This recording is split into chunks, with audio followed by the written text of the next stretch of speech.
The last days of Ivory. East Africa has become the most common place for poaching elephants.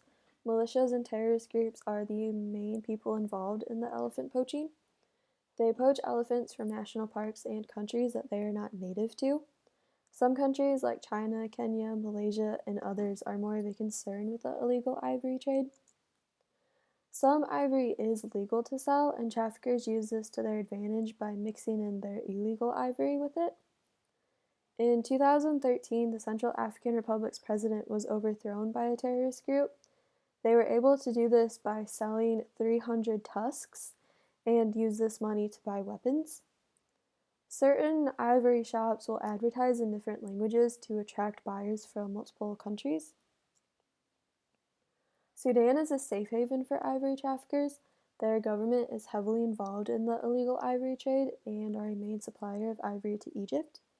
They also receive help from China, and some of this help includes Chinese workers who come to Sudan and help smuggle the ivory across borders. The Lord's Resistance Army is a terrorist group that is led by Kony, and they're one of the terrorist groups that is most involved in the illegal ivory trade. They had the opportunity to sign a peace treaty with the local government, and he turned it down because he wanted to keep selling his ivory. And Kony has traded with the Sudan Armed Forces in exchange for heavy military weapons. This shows the trafficking routes within Africa.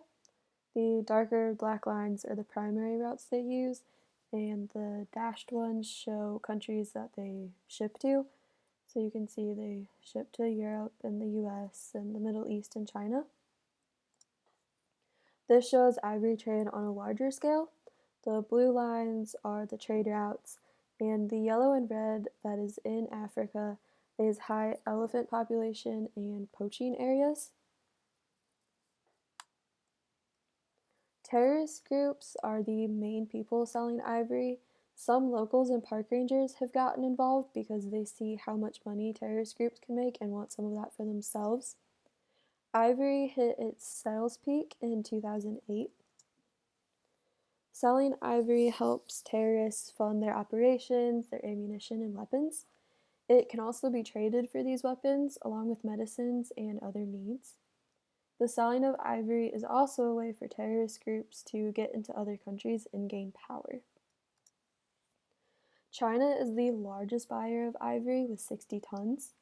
It was said that if China gets out of the ivory game, it will collapse economically the price of ivory.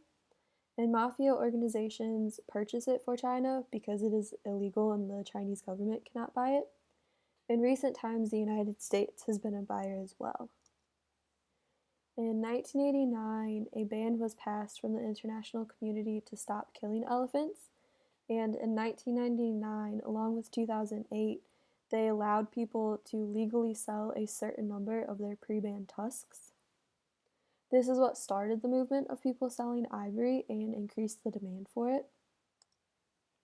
1 pound of ivory is equal to $1,500 on the black market, and a terrorist group made $600,000 in just 1 month from selling ivory. The dollar value will continue to increase as the population of elephants declines, and occasionally the value of ivory is converted to amount of weapons, ammunition, or medicine the terrorist group will need. Ivory is a luxury item and a status symbol in China and other countries, so this is increasing the demand for it.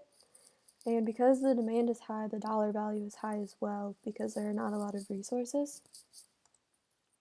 Elephant populations have dropped by 62% in the last 10 years. In the next decade, it is predicted that elephants can become extinct. And each day, 100 African elephants are killed for their ivory meat and body parts. In June, a government reported a 60% loss of their population of elephants, and another had a 48% loss. As of 2016, more elephants are being killed than being produced. Elephants are vital to the ecosystem. They are a keystone species, which means they help balance the other species around them. Elephants help open up forest land, they dig to create water access, they leave nutrients behind, and they are a big part of spreading of seeds. African communities also are dependent on elephants for tourism, so saving elephants not only means saving a species, but it helps these people from poverty and allow them to live.